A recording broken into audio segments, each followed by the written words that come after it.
to Kids Show Channel. Kagan మరియు నిధి చెట్టు. ఒక చిన్న మట్టి గుడిసె ముందు గగన్ తన చిన్న కూరగాయల తోటను ఎంతో ప్రేమతో చూసుకుంటాడు. మొక్కలు వాడిపోయినట్టు చూసి గగన్ తల గోక్కుంటూ అంటాడు, అయ్యో చిన్న మొక్కలు మీరు ఎందుకు పెరగడం లేదు?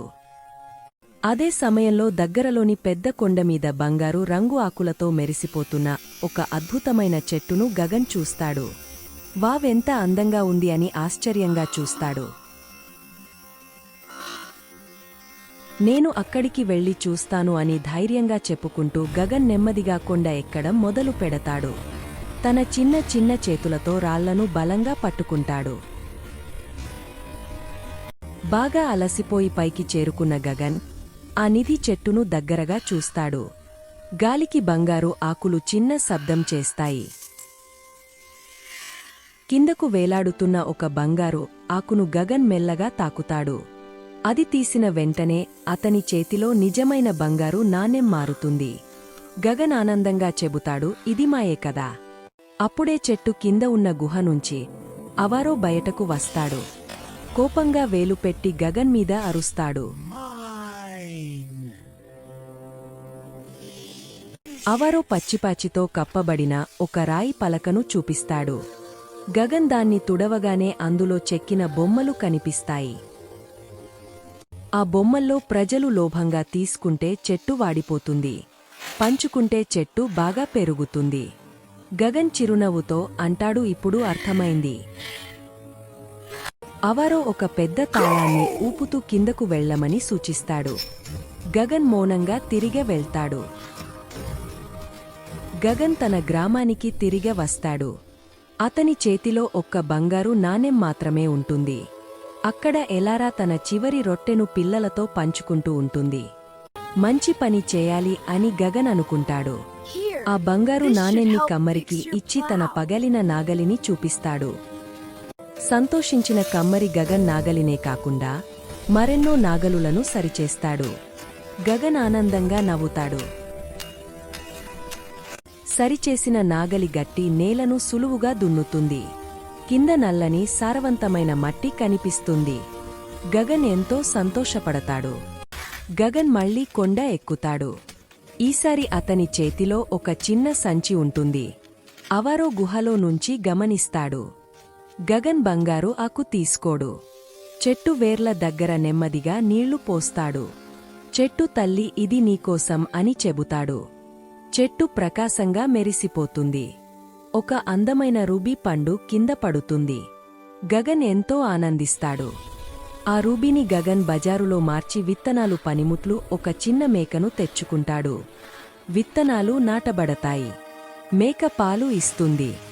గగన్ ఇల్లు పచ్చగా ఆనందంగా మారుతుంది. కొండమీద నుంచి అవారో ఇవన్నీ చూస్తాడు. గగన్ ఎందుకు ఇంత ఆనందంగా ఉన్నాడో అని ఆలోచిస్తాడు. గగన్ ఇతర గ్రామస్తులకు తోట ఎలా పెంచాలో నేర్పిస్తాడు. విత్తనాలు పనిముట్లు అందరికీ పంచుతాడు.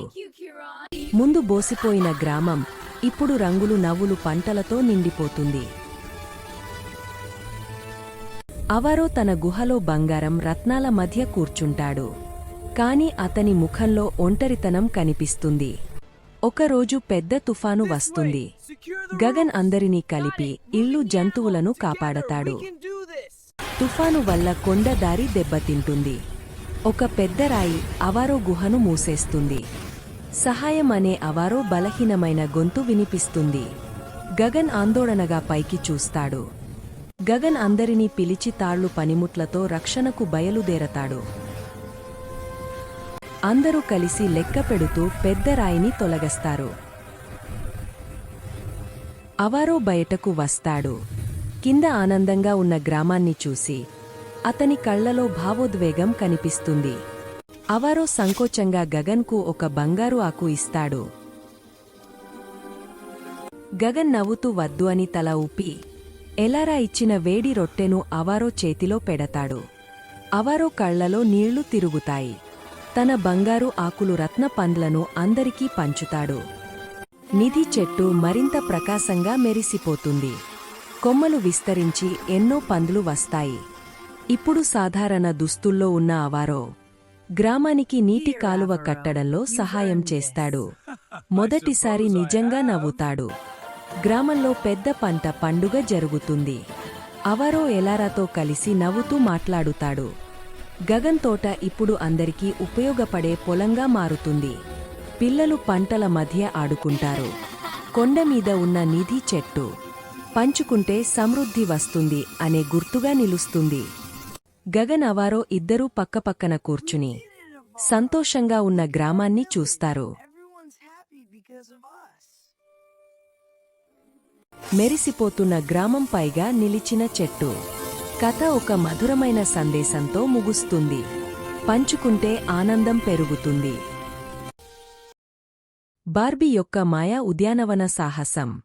రుతిక ప్రకాశవంతమైన ఇంద్రధనుష్యంతో నిండిన గదిలో తన బొమ్మలతో ఆడుకుంటుంది. ఆమె బార్బీకి ఒక కప్కేక్ ఇస్తుంది. బార్బీ గొలుసు పింక్ రుంగులో మెరుస్తుంది. ఆ గొలుసు నుండి ఒక మెరుపు ఎగరి ఆమె ముంగసాని ముక్కును కదిలిస్తుంది. బార్బీ కాంతి మెరుపులో పెద్దదిగా మరియు నిజమైనదిగా మారుతుంది. మాయా ఉద్యానవనానికి మన సహాయం కావాలి. బార్బీ గుసగుసలాడుతుంది. వారు ఆమె మెరిసే అద్దంలోకి దూకి రంగుల సొరంగంలోకి వెళ్తారు. వారు అందమైన కాని దున్హకంతో మసకబారిన ఉద్యానవనంలో దిగుతారు. రితిక ఒక పెద్ద నీలమని మలరైతొడుతుంది. ఆ కథకథపాన నీలం ఆవిడ వేలిముద్రల క్రిందికి బూడిద రంగులోకి మారుతుంది. తరువాత నెమ్మదిగా తిరిగి వస్తుంది. ఆమె ఆందోళనతో చూసింది. ఒక దున్హకంతో మెత్తటి స్పార్కల్ సహాయం కోరుతూ వేగంగా వస్తుంది. వారు ఒక పెద్ద పుట్టగొడుగుల అడవిలో స్పార్కల్ను వెంటాడుతారు. వారు ఏడుస్తున్న పర్పుల్ రంగులోని గ్లూమ్గ్లూప్ను కనుగొంటారు. అతని కన్నీళ్లు రంగును దొంగలిస్తాయి. బార్బీ లాకెట్ గ్లూమ్గ్లూప్ కేవలం ఒంటరిగా ఉన్నట్లు చూపిస్తుంది. హలో స్నేహితులు అవ్వండి, ధైర్యంగా రుతిక చెప్పింది. ఆమె అతని వైపు పెద్ద ఇంద్రధనుష్య బుడగలను ఊదుతుంది. పాప్ ఒక బుడగ గ్లూమ్గ్లూప్ను ఆనందంతో కూడిన మెరుపులతో కప్పివేస్తుంది. బార్బీ ఒక రంగు పాటను పాడుతుంది. అది పువ్వులకు సహాయపడుతుంది. తిరుగండి, అడుగు పెట్టండి మరియు చప్పట్లు కొట్టండి. రుతిక ఒక ఫన్నీ నృత్యాన్ని నేర్పుతుంది. ఆమె అతని చేతులను పట్టుకుని నృత్యం చేయడంలో సహాయపడుతుంది. అతను మెరుస్తాడు. అతను తన కాలితో అడుగు పెడతాడు. ఆకుపచ్చ రంగు ప్రతిచోటా వ్యాపిస్తుంది. సంతోషంగా స్పార్కల్ ప్రకాశవంతమైన శాశ్వతమైన మార్గాలను వదిలి వేగంగా వెళ్తుంది. నలుగురు స్నేహితులు ఒక పెద్ద సూర్యకాంతి చెట్టు చుట్టూ వృత్తంగా నృత్యం చేస్తారు. వారి నవ్వు రంగుల ధవని తరంగాలుగా మారుతుంది. గ్లూమ్గ్లూప్ తన స్వంత సంతోషకరమైన జంప్ స్పిన్ను ప్రయత్నిస్తాడు. అతను ఒక పెద్ద సంతోషకరమైన దూకుడు చేసి పింక్ రంగులో మారతాడు. ఒక ఇంద్రధనుష్య తరంగం అతని నుండి పేలి ఉద్యానవనాన్ని రంగుతాడు. ఉద్యానవనం ఇప్పుడు ఎప్పుడూ లేనంత రంగురంగులతో ఉంది. కీటకాలు స్పార్కల్కు తామర ఆకులపై పార్టీ ఏర్పాటు చేయడంలో సహాయపడతాయి.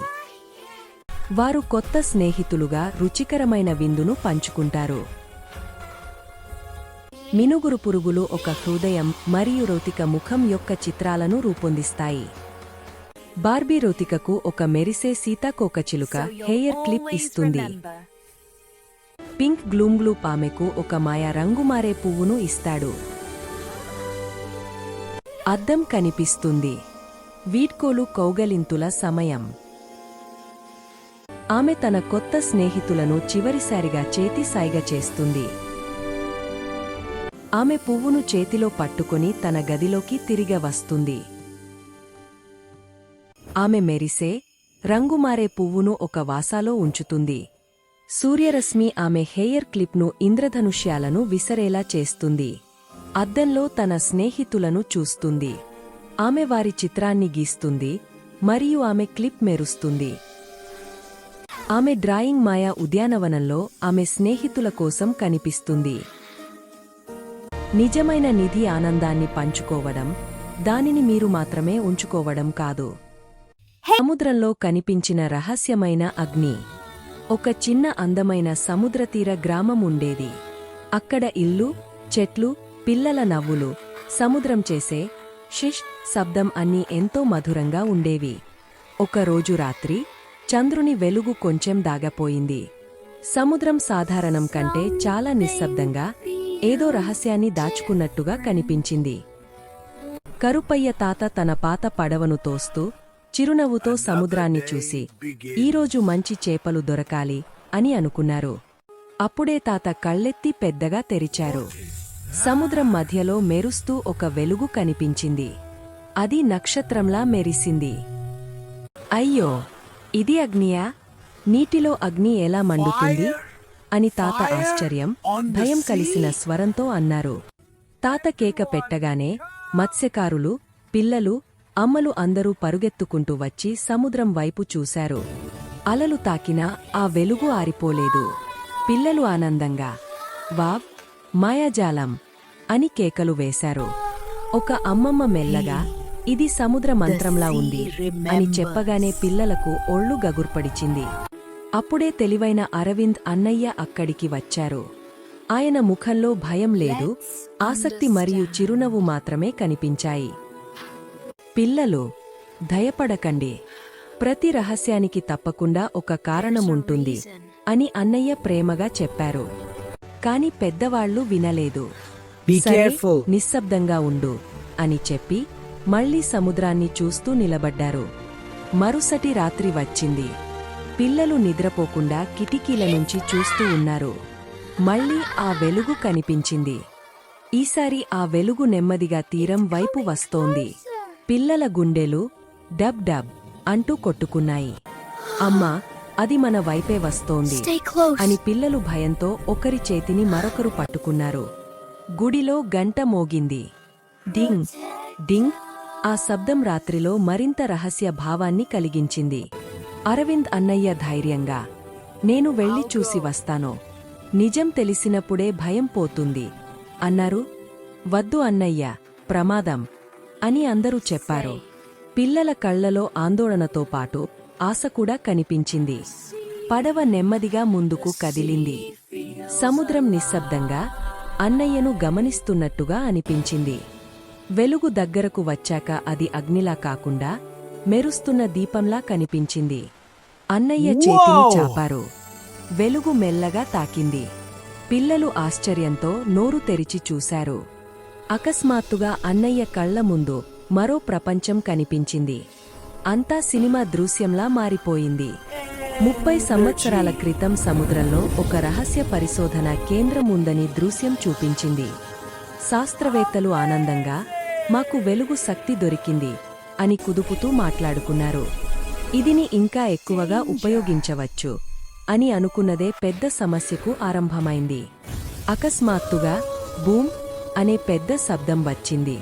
పిల్లలు ఊహలోనే వణికిపోయారు. ఆ వెలుగు శక్తి సముద్రంలో లోతుగా వెళ్లి ఎవరికీ తెలియకుండా నిద్రపోయింది. అన్నయ్యకు అర్థమైంది, ఇది అగ్ని కాదు, ఇది సముద్రం ఇచ్చిన హెచ్చరిక అని అన్నారు. ఇది పూర్తిగా బయటకు వస్తే మొత్తం తీర ప్రాంతం ప్రభావితమవుతుంది అనగానే పిల్లలు నిశ్శబ్దమయ్యారు. అన్నయ్య వేగంగా తీరం చేరుకున్నారు. అందరూ ఆయన చుట్టూ నిలబడ్డారు. అన్నయ్య అన్ని విషయాలను పిల్లలకు కథలా సులభంగా చెప్పడం మొదలుపెట్టారు. పిల్లలు కళ్ళు, చెవులు తెరిచి వినారు. ఎవ్వరూ నవ్వలేదు, ఎవ్వరూ మాట్లాడలేదు.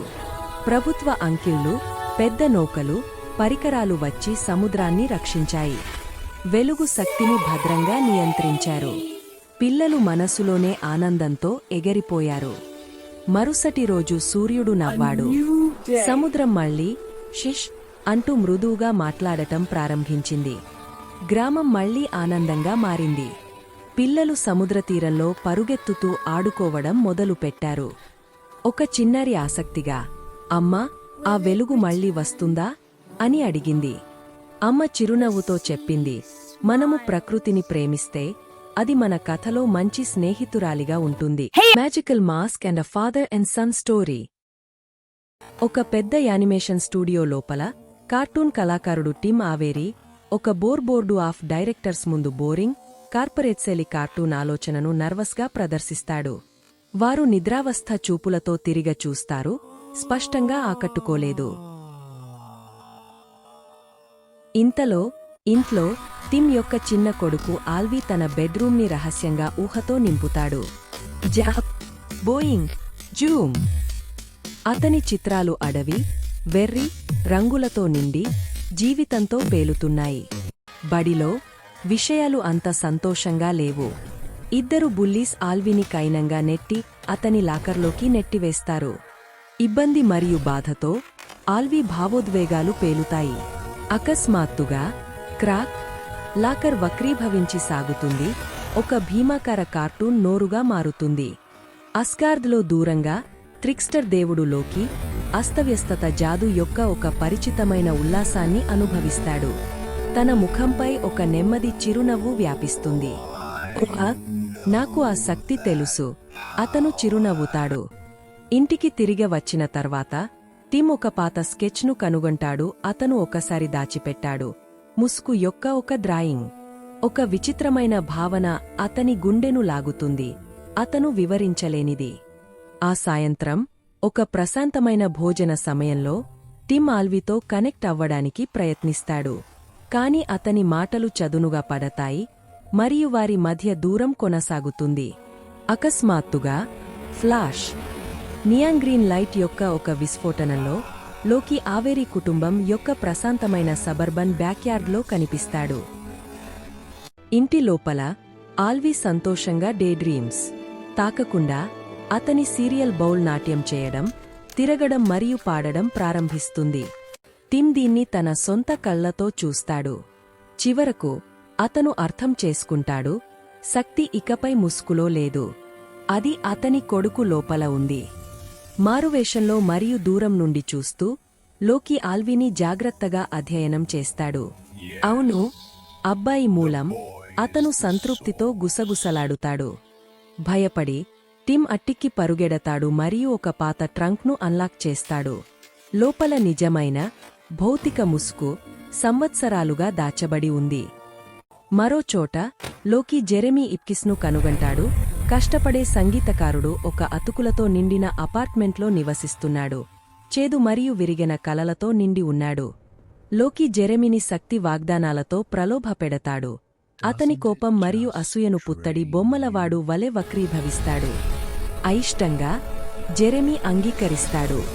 లోకి అతనికి భ్రష్టుడైన బూడిద రంగు వెర్షన్ ముసుగును ఇస్తాడు, చీకటి మరియు డ్రెయినింగ్. టిమ్ ఆల్వీకి ముసుగు యొక్క ప్రమాదకరమైన వారసత్వం గురించి హెచ్చరించడానికి ప్రయత్నిస్తాడు. కాని ఆల్వీ అతనిని నమ్మడు. నియంత్రించబడిన మరియు తప్పుగా అర్థం చేసుకున్నట్లు భావించి ఆల్వీ నిరాశలో అరుస్తాడు. లివింగ్ రూమ్ సాగుతుంది, వంగుతుంది మరియు కార్టూన్ ప్రపంచం వలె రబ్బరుగా మారుతుంది. ఆ క్షణంలో టిమ్ సత్యాన్ని గ్రహిస్తాడు. అతను అణచివేతను కాదు, నియంత్రణను నేర్పాలి. అతను తన సొంత పాత కార్టూన్ స్కెచ్లను తన కొడుకుతో పంచుకుంటాడు. మొదటిసారిగా తండ్రి మరియు కొడుకు నిజంగా బంధం కలిగి వారు వెర్రి, సృజనాత్మక కార్టూన్ పాత్రలను కలిసి గీయడంతో నవ్వుతారు. ఇంతలో జెరెమీ, ఇప్పుడు యాంటీమాస్క్ అని పిలువబడేవాడు, ఒక పార్కులో తన శక్తులను పరీక్షిస్తాడు. తన చుట్టూ ఉన్న ప్రతిదాని నుండి రంగు మరియు ఆనందాన్ని డ్రెయిన్ చేస్తాడు. లోకి జాగ్రత్తగా ఈవెంట్లను మనిప్యులేట్ చేస్తాడు. పెద్ద స్కూల్ కార్నివల్ సమయంలో బుల్లీస్ ఆల్వీని ప్రోవోక్ చేయడాన్ని నిర్ధారిస్తాడు. కార్నివల్లో ఆల్వీ శక్తులు బహిరంగంగా బయటకు వస్తాయి. ఫలితం ఒక హానికరం కాని అడవిగా అస్తవ్యస్తమైన కార్టూన్ కల్లోలం, బౌన్సింగ్, స్పిన్నింగ్ వెర్రితనంతో నిండి ఉంటుంది. శక్తి యొక్క ఉల్లాసాన్ని గ్రహించి జెరెమీ వచ్చి కార్నివల్ యొక్క ఆనందాన్ని డ్రెయిన్ చేయడం ప్రారంభిస్తాడు. టిమ్ లోపలికి పరుగెడతాడు మరియు జెరెమీని తన స్వంత గత శాపం యొక్క వక్రీకరించిన ప్రతిబింబంగా తక్షణం గుర్తించాడు. స్లాప్స్టిక్ కామెడీ మరియు కార్నివల్ గేమ్లను ఉపయోగించి టిమ్ ఆల్వీ తప్పించుకోవడానికి సరిపడా సమయం వరకు జెరెమీని దృష్టి మరలిస్తాడు. లోకి ఆల్వీ ముందు కనిపించి అబ్బాయి స్వచ్ఛందంగా తన దొంగలించిన శక్తిని సమర్పించాలని డిమాండ్ చేస్తాడు. ఆల్వీ తన స్థానంలో నిలబడి దృశ్యంగా నిరాకరిస్తాడు. టిమ్ త్వరలోనే సత్యాన్ని నేర్చుకుంటాడు. అతని పెద్ద కార్టూన్ ప్రాజెక్ట్ యొక్క ప్రీమియర్ జెరెమీ యొక్క చివరి లక్ష్యం. తండ్రి మరియు కొడుకు కలిసి సిద్ధపడతారు. యానిమేషన్ స్టూడియోను క్లాసిక్ కార్టూన్ ప్రాప్స్, దిగ్గజ మాలెట్స్, ట్రాంపోలిన్స్ మరియు పెయింట్ బకెట్లతో నింపుతారు. భవ్యమైన ప్రీమియర్లో జెరెమీ దాడి చేస్తాడు. ఆనందదాయక సంఘటన నిశ్శబ్ద, బూడిద రంగు దుర్విధంగా మారుతుం. మాయ లేకుండా టిమ్ స్వచ్ఛమైన కార్టూన్ అస్తవ్యస్తతను ఉపయోగించి బ్యాక్ ఫైట్ చేస్తాడు. బౌన్సింగ్ ఫ్లోర్స్, ఫ్లయింగ్ మాలెట్స్ మరియు స్ప్లాషింగ్ పెయింట్. ఆల్వీ తన నియంత్రిత శక్తులను తన తండ్రి సృజనాత్మక అస్తవ్యస్తతో కలిపి రంగు మరియు ఊహ యొక్క ఒక అద్భుతమైన విస్ఫోటనను విడుదల చేస్తాడు. కలిసి వారు జెరెమీని ఒక భీమాకార స్వీయ సీలింగ్ ఎన్వలప్ లోపల ట్రాప్ చేస్తారు. పంపినవారికి తిరిగి పంపండి. ఆల్వీ తెలివిగా ముసుగు యొక్క శక్తిని నాశనం కాకుండా సృజనాత్మకత యొక్క శాశ్వత బహుమతిగా మారుస్తాడు. సృజనాత్మకతతోనే ఓడిపోయి లోకి నిరాశ యొక్క ఉదుతో అదృశ్యమవుతాడు, పొగ కాదు. తరువాత ఆవేరి కుటుంబం కౌచ్ మీద కలిసి కూర్చుని ఒక ప్రశాంతమైన నిజమైన నవ్వును పంచుకుంటుంది. తన కొడుకు కళ ద్వారా ప్రేరణ పొంది టిమ్ చివరకు తన స్వంత హృదయపూర్వక వ్యక్తిగత కార్టూన్ ప్రాజెక్ట్ను ప్రారంభిస్తాడు. మీ బహుమతులను ప్రేమ మరియు సృజనాత్మకతతో పంచుకోవడంలో నిజమైన శక్తి కనిపిస్తుంది. విక్రమాథియన్ మరియు వేదాళం. ఒక మాయాజాల కథ. ఆ మహిళ ప్రేమగా చిరునవ్వు చిందించి అంటుంది, పిల్లలు, దగ్గరకు రండి, సరిగ్గా కూర్చోండి. ఈరోజు నేను మీకు మాయ, ధైర్యం, భూతాలు, జ్ఞానం నిండిన ఒక కథ చెప్పబోతున్నాను. పిల్లలు చప్పట్లు కొడుతూ ఆనందంగా నవ్వుతారు. ఆంటీ, ఇది భయంకరంగా ఉంటుందా అని ఒక పిల్లాడు ఇంకొకరి వెనుక దాక్కుంటూ అడుగుతాడు. ఆ మహిళ తన స్వరాన్ని తగ్గిస్తుంది. పిల్లలు, ఒక చీకటి రాత్రిని ఊహించుకోండి. ఆకాశంలో పెద్ద గుండ్రని చంద్రుడు వెండి దీపంలా మెరిసిపోతున్నాడు. ఆమె నెమ్మదిగా చేతులు ఊపుతూ అంటుంది, గాలి ఊస్ ఊస్ అని విచింది, చెట్లకు రహస్యాలు చెబుతున్నట్టుగా. ఆ మహిళ గర్వంగా చెబుతుంది. ఆ రాత్రి విక్రమాథియన్ అనే చాలా ధైర్యవంతమైన రాజు తన కత్తిని గట్టిగా పట్టుకుని భయం లేకుండా నడిచాడు. పిల్లలు కళ్లను పెద్దవిగా తెరిచి చూస్తారు. ఆంటీ, ఆయన బలవంతుడా? ఆమె తల ఊపుతూ అంటుంది, భయానికన్నా ఎక్కువ బలవంతుడు. ఆమె గుసగుసలాడుతుంది. రాజు ఒక శ్మశానవాటికలోకి వెళ్లాడు. అక్కడ రాత్రి జంతువుల కూడా అడుగు పెట్టడానికి భయపడతాయి. ఆ మహిళ నాలుకతో శబ్దం చేస్తుంది. క్రాక్ క్రాక్ ఎముకల శబ్దాలు వినిపించాయి. చెట్లపై గుడ్లగుబలు గట్టిగా అరుస్తున్నాయి. ఆమె చేతులు చాపుతూ అంటుంది, అక్కడ ఒక పెద్ద మర్రి చెట్టు ఉంది. దాని పొడవైన వేలాడే వేర్లు భూతాల జుట్టులా కనిపించాయి. పిల్లలు ముందుకు వాలుతారు. ఆమె అంటుంది, పిల్లలు, ఆ చెట్టు ఒక కొమ్మకు ఒక శవం వేలాడుతూ నెమ్మదిగా ఊగుతోంది. ఆమె చిలిపిగా నవ్వుతుంది. He he he. ఆ శవంలో వేదాళం అనే ఒక అల్లరి భూతముండేది. కొంతమంది పిల్లలు మెల్లగా అరుస్తారు, మరికొందరు నవ్వుతారు. మాట్లాడే భూతమా అని ఉత్సాహంగా అడుగుతారు. ఆ మహిళ వివరిస్తుంది. చిన్నగా కూడా కంపించకుండా రాజు ఆ శవాన్ని తన బలమైన భుజంపై ఎత్తుకున్నాడు. ఆమె తన స్వరం మార్చుతుంది. ఓ రాజా, నేను నీకు ఒక కథ చెబుతాను, కాని నా ప్రశ్నకు నీవు సమాధానం ఇవ్వాలి. ఆ మహిళ చిరునవ్వుతో అంటుంది, ఇప్పుడు పిల్లలు, జాగ్రత్తగా వినండి. వేదాళం కథ ఇప్పుడు మొదలవుతుంది. ఆమె మాటలతో చిత్రాలు వేస్తుంది. పచ్చని పొలాలు, నాట్యం చేసే నదులు, నవ్వే ప్రజలతో ఒక అందమైన రాజ్యముంది. ఆ మహిళ మృదువుగా చెబుతుంది.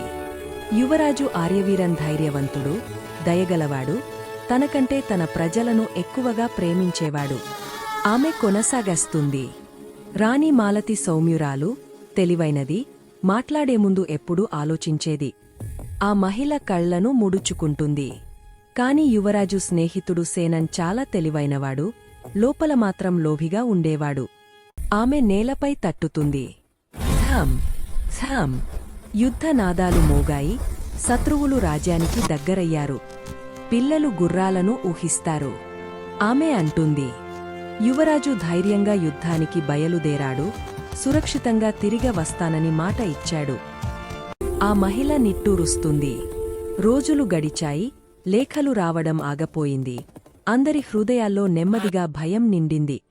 ఆమె గంభీరంగా చెబుతుంది, సేనన్ సింహాసనంపై కూర్చోవడం, ప్రజలు తనను పొగడటం ఎంతో ఆనందంగా అనిపించింది.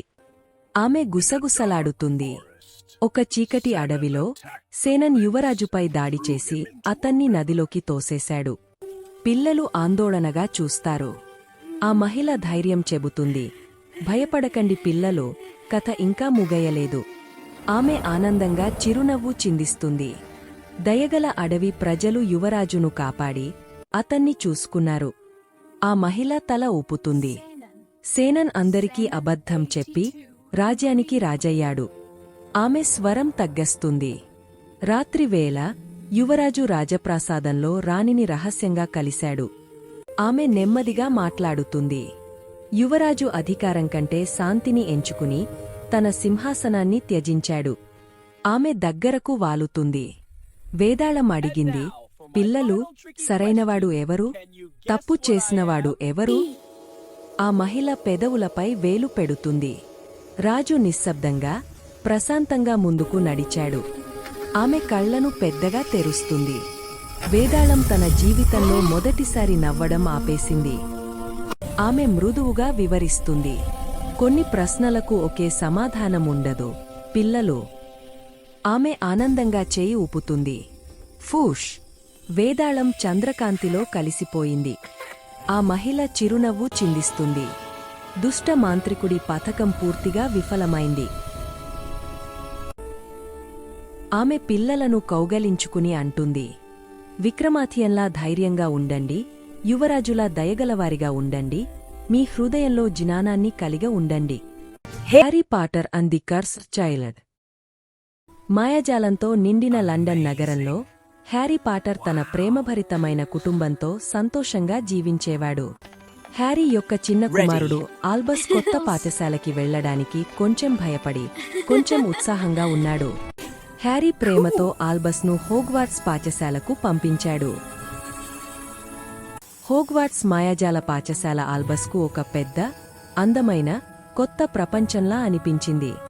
ఆల్బస్ అక్కడ చిరునవ్వుతో స్కార్పియస్ను కలుసుకుని అతని స్నేహితుడయ్యాడు. స్కార్పియస్ చాలా తెలివైన, మంచి మాటలాడే, మంచి మనసున్న బాలుడు. తండ్రి పేరు వల్ల ఆల్బస్ కొంచెం బాధపడ్డా, తన స్నేహితుడితో సంతోషంగా ఉన్నాడు. ఇద్దరూ కలిసి మాయాజాల ప్రపంచాన్ని అన్వేషించి సాహసాలు చేయాలని కోరుకున్నారు. వారు మెరిసే టైమ్టర్నర్ పరికరాన్ని కనుగొన్నారు. ఆ పరికరం వారిని రంగురంగుల కాల ప్రయాణానికి తీసుకెళ్ళింది. వారు ఒక మంచి స్నేహితుడిని రక్షించడానికి ప్రయత్నించారు. కాని మాయాజాల ప్రపంచం కొంచెం కొంచెంగా మారడం మొదలైంది. ఒక చీకటి అయినప్పటికీ ఆశ్చర్యకరమైన కొత్త ప్రపంచం కనిపించింది. ఆ ప్రపంచంలో అన్నీ వింతగా ఉండేవి. ఆల్బస్ మరియు స్కార్పియస్ కలిసి ఉండి ధైర్యంగా ఉన్నారు. వారు తమ తప్పులను సరిచేయాలని నిర్ణయించారు. డెల్ఫీ అనే రహస్యమైన అమ్మాయి వారికి మార్గనిర్దేశం చేసింది. కాని డెల్ఫీ యొక్క నిజమైన రూపం బయటపడింది. ఆమె ఒక చీకటి శక్తి కుమార్తె అని తెలిసింది. ఆమె మాయాజాల ప్రపంచాన్ని పాలించాలనుకుంది. హ్యారీ తన కుమారుడిని వెతుకుతూ బయలుదేరాడు. జిన్నీ, రాన్, హెర్మయోని అతనితో కలిసి సహాయం చేశారు. వారంతా కలిసి కాలంలో ప్రయాణించారు. వారు డెల్ఫీని ఎదుర్కొన్నారు. ఒక ప్రకాశవంతమైన, మాయాజాలంతో నిండిన యుద్ధం జరిగింది. మంచివారు విజయం సాధించారు. కాలం మళ్లీ సరిగా మారింది. ఆల్బస్ సురక్షితంగా తిరిగి వచ్చాడు. తండ్రి మరియు కుమారుడు ప్రేమతో ఒకరినొకరు అర్థం చేసుకున్నారు. మాయాజాలం, స్నేహం మరియు కుటుంబ ప్రేమ ఎప్పటికీ గెలిచాయి. భారతదేశం ఒక మాయాజాల భూమి. ప్రియమైన పిల్లలు, ఒకరోజు పాఠశాలలో నేను ప్రపంచ పటాన్ని చూస్తూ ఉన్నాను. అందులో ఇండియా అనే ఒక పెద్ద దేశం ఉంది. ఆ సమయంలో నేను అనుకున్నాను, ఇది కూడా ఇతర దేశాల్లాగే కాదా? కాని నేను తప్పుగా అనుకున్నాను. చాలా సంవత్సరాల తరువాత నేను ఒక విమానంలో కూర్చున్నాను. కిటికీ బయట మేఘాలు మృదువైన పత్తిలా కనిపించాయి. నా హృదయం ఆనందంతో దూకింది. నేను భారతదేశానికి వెళ్తున్నాను. విమానం నేలపై దిగింది. ధప్ అనే శబ్దం వచ్చింది. తలుపు తెరవగానే చాలా చిరునవ్వులు నన్ను స్వాగతించాయి. ఒక వ్యక్తి చిరునవ్వుతో ఇలా అన్నాడు, వెల్కమ్ టు ఇండియా. ఆ చిరునవ్వులో ప్రేమ మెరిసింది. నేను ఢిల్లీలోకి వచ్చాను. కార్లు, బస్సులు, మనుషులు అన్నీ వేగంగా కదులుతున్నాయి. ఒక భారీ ఎర్రకోట గర్వంగా నిలిచింది. నేను లోపల నెమ్మదిగా నడిచాను. ఇక్కడ ఒకప్పుడు రాజులు నడిచారే అని నా మనసు మెల్లగా చెప్పింది. ఆకాశాన్ని తాకే కుతుబ్ మినార్. నేను ఎంత చిన్నవాడిని అని నేనే నన్ను చూసుకుని నవ్వుకున్నాను. ఒక చిన్న పానీపూరి పాప్ దాన్ని నోట్లో పెట్టుకున్న క్షణమే ఆశ్చర్యంతో నా కళ్ళు పెద్దవయ్యాయి. కొంతమంది కుర్తాలు వేసుకున్నారు, కొంతమంది సల్వార్ కమీజ్ ధరించారు. భారతదేశం నిజంగా రంగుల దేశం. నేను రైలులో ఎక్కాను. పక్కన కూర్చున్న ఒక అమ్మమ్మ టీ తాగు అని చెప్పారు. ఒక అపరిచితుడు స్నేహితుడయ్యాడు. రైలు ఆగింది. చుట్టూ పచ్చని పొలాలు. గాలి కూడా నవ్వుతున్నట్టు అనిపించింది. పంజాబ్కు స్వాగతం. పంజాబ్ పురుషులు తలపై పాగడీలు ధరించారు. మహిళలు రంగురంగుల దుస్తులు ధరించారు. వారి ముఖాల్లో ఆనందం మెరిసింది. స్వర్ణ మందిరం బంగారంలా మెరిసింది. నా మనసు ప్రశాంతంగా మారింది. ఇక్కడ అందరూ సమానమే. లంగర్లో నేలపై కూర్చుని భోజనం చేశాను. ఇక్కడ రాజు లేదు, పేదవాడు లేదు, ప్రేమ మాత్రమే ఉంది. రాజస్థాన్ ఇసుకతో నిండిన భూమి, కానీ కథలతో నిండిన హృదయం. పెద్ద పెద్ద తలుపులు ఉన్న ఒక మహల్. గాలి, వీరత్వం అని చప్పున చెప్పినట్టు అనిపించింది. రాజస్థానీ నృత్యంలో దుస్తులు తిరిగాయి. సంగీతం చిరునవ్వు చిందించింది. ఇసుక కూడా చప్పట్లు కొట్టింది. రాజస్థానీ ఆహారం దాల్ బాటియో చూర్మా. కష్టాల్లో కూడా ఆనందం అని ఆహారం చెప్పినట్టుంది. గుజరాత్, ఇక్కడ అన్నీ ప్రశాంతంగా అనిపించాయి. నా మనసు కూడా నెమ్మదిగా నడవడం ప్రారంభించింది. సబర్మతి ఆశ్రమం ఒక చిన్న ఇల్లు, కాని పెద్ద ఆలోచనలు. ప్రేమే శక్తి అని ఒక స్వరం చెప్పినట్టుంది. గుజరాతీ ఆహారం యోక్లా, తెప్లా, తీపి రుచి, తీపి హృదయాలు. ముంబయి ఎప్పుడూ నిద్రపోని నగరం. కలలు పరుగులు తీశాయి. ముంబై రైలు వేగంతో నిండింది, కానీ ఆ వేగంతో పాటు క్రమశిక్షణ కూడా నడిచింది. ఒక చిన్న బన్, పెద్ద రుచి. ముంబై నా చేతిలో ఇమిడిపోయింది. కేరళ ఓ పచ్చని కొండలు, వేగంగా పారే వాగులు. ప్రకృతి చిరునవ్వు చిందించింది. హౌస్ బోట్, నీటిపై ఉన్న ఇల్లు. ఇక్కడ కాలం నెమ్మదిగా నడిచింది. కేరళ సద్య అరటి ఆకంతా నిండిన భోజనం. ఒక ఆకు, 100 రుచులు. తమిళనాడు ఆలయ ఘంటల శబ్దం. భాష సంగీతంగా మారింది. తమిళ జీవితం వేష్టి, పట్టుచీరలు, పెద్దల పట్ల గౌరవం. మీనాక్షి ఆలయం 1000 స్తంభాలు. ప్రతి స్తంభం ఒక కథ చెప్పింది. తంజావూరు పెద్ద ఆలయం. నేను 1000 ఏళ్ల వయసున్నాను అని రాయి చెప్పినట్టుంది. తమిళ ఆహారం ఇడ్లీ, దోసె, రసం. నా శరీరం ఆనందంగా అనిపించింది. పశ్చిమ బెంగాల్, ఇక్కడ కళ స్వేచ్ఛగా నడిచింది. కవిత పాటగా మారింది. బెంగాలీ ఆహారం చేపల కూర, అన్నం. సరళతే అందం. ప్రియమైన పిల్లలు, నేను భారతదేశానికి ఒక ప్రయాణికుడిగా వచ్చాను, కానీ ఒక కుటుంబ సభ్యుడిగా తిరిగి వెళ్ళాను. భారతదేశం కేవలం ఒక దేశం కాదు, ఇది ఒక మాయాజాల కథ. Hey everyone, thanks for watching the video. Don't forget to like, subscribe, share, and hit the bell icon. Like, subscribe, share, comment, and click the bell icon.